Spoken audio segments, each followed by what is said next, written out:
உலகெங்கும் வாழும் என் இனிய தமிழ் நெஞ்சங்களுக்கு இயற்கை ஜோதிடம் சார்பாக என் இதயங்கணிந்த வணக்கத்தை தெரிவித்துக் கொள்கிறேன். சிம்ம ராசி பெண்களுக்கு இந்த 2025 ராகு கேது பயிற்சி எப்படி இருக்கும் என்று ஒரு சிறப்பு பார்வை பார்ப்போம். அதற்கு முன் இவர்களுடைய சிறப்பான குணங்களையும் ஒரு சிலவற்றை பார்ப்போம். சிம்மம் என்றாலே அந்த பெயருக்கே ஒரு காந்தம் உள்ளது. காலபுருஷ தத்துவப்படி 5ஆம் இடமாகும் இந்த சிம்ம ராசி. இந்த சிம்மத்தில் சூரியன் ஆட்சி பெறுவதால் இதில் பிறந்த ஆணும் சரி பெண்ணும் சரி இவர்களுக்கென்று தனித்துவமான ஒரு கேரக்டரை உருவாகிவிடும். எந்த இடத்தில் நின்னாலும் கௌரவமாக கையை பின் கட்டி கொண்டு அல்லது கையை ஸ்டைலா வைத்துக் கொண்டுதான் நிற்பார்களே தவிர எங்கேயும் தலைவணங்கி கை கட்டி நிற்க மாட்டார்கள். இதில் பிறந்த பெண்கள் சிறு வயதில் கொஞ்சம் விளையாட்டுத்தனமாக இருக்கலாம், மற்றவர்களை சார்ந்து வாழலாம். இந்த சிம்மத்தில் பிறந்த பெண்கள் அதீத அன்பு கொண்டவர்கள். இந்த சிம்மத்தில் பிறந்த பெண்கள் உணர்வுக்கும் உணர்ச்சிக்கும் முக்கியத்துவம் கொடுக்கக்கூடியவர்கள். அதாவது மனித நேயத்துக்கு ரொம்ப முக்கியத்துவம் கொடுக்கக்கூடியவர்கள். மற்றவர்கள் உணர்வுகளை டக்கென்று புரிந்து கொள்ளக்கூடியவர்கள். அதனால என்னவோ மற்றவர்கள் மேல் இந்த சிம்மத்தில் பிறந்தவர்கள் அதீத நம்பிக்கை வைத்து விடுவார்கள். எதையும் நேசிக்கும் தன்மை கொண்டவர்கள். நேசிப்பு தன்மையே இவர்களுடைய பின் வாழ்க்கையில் மிகப்பெரிய ஒரு பிரச்சனையை ஏற்படுத்தும். மற்றவர்களுடைய உணர்வுகளுக்கு இடம் கொடுப்பவர்கள் அத்தனை பேருமே பாதிக்கப்படக்கூடியவர்கள் தான். அதில் இந்த சிம்மத்தில் பிறந்தவர்கள் முதலிடமாக இருப்பார்கள். இந்த சிம்ம ராசியில் 3 நட்சத்திரங்கள் அடங்கியுள்ளன.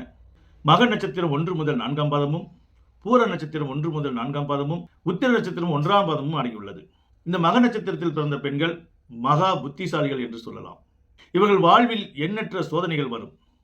அந்த சோதனைகளை பின் வாழ்க்கையில் சாதனையாக மாற்றக்கூடிய வல்லமை கொண்டவர்கள் இந்த மகம் நட்சத்திரத்தில் பிறந்த பெண்கள். இவர்கள் வாழ்வில் பல தருணத்தில் பல விரக்திகளை சந்திக்க நேரிடும். இவர்கள் யாரை நம்புகிறார்களோ அவர்கள் மூலமாகவே பல விரக்திகளை சந்திக்க நேரிடும். இவர்கள் எளிதில் யாரையும் நம்பிவிடுவார்கள். ஆனால் அதுவே இவர்களுக்கு அனுபவமாக ஃபியூச்சரில் எந்த ஒரு விஷயத்தையும் எப்படி செய்ய வேண்டும் என பல விஷயங்களை கற்றுக்கொள்வார்கள். இந்த மக நட்சத்திரத்தில் பிறந்தவர்களுக்கு தந்தையால் ஒரு பிரயோஜனமும் இருக்காது. இந்த மக நட்சத்திரத்தில் பிறந்த பெண்கள் பிறப்பதற்கு முன் தந்தை ஓரளவுக்கு செல்வ செழிப்பாக இருந்தாலும் இவர்கள் வளர வளர அவருடைய செல்வ செழிப்பு எல்லாம் வீழ்ச்சியாகிவிடும். இவர்கள் வளர்ந்த பிறகு தந்தைக்கு விசுவாசமாக எண்ணற்ற உதவிகளை செய்வார்கள். இந்த மக நட்சத்திரம் கேதுவின் ஆதிக்கம் கொண்டது. சிறு வயது முதல் இவர்களுக்கு பல விரக்திகளை சந்தித்து குறிப்பிட்ட வயதுக்கு மேல் நல்ல வளர்ச்சியும் மன அமைதியான சூழ்நிலையும் இயற்கையே இவர்களுக்கு அளித்துவிடும். பூர நட்சத்திரத்தில் பிறந்த பெண்கள் சுக்கிரன் ஆதிக்கம் கொண்டவர்கள். இவர்களை பார்ப்பதற்கே ஒரு பிரகாசமாக இருப்பார்கள். இவர்கள் கண்களை மட்டும் யாரும் பார்த்து பேசக்கூடாது. ஏனென்றால் இவர்கள் கண்கள் காந்த சொரூப கண்கள். இந்த பூர நட்சத்திரத்தில் பிறந்த பெண்களுக்கு பிறப்பதற்கு முன் தந்தை ஏழையாக இருந்தாலும் இவர்கள் வளர வளர இவர்களுடைய குடும்பமும் வளர்ச்சி அடையும்.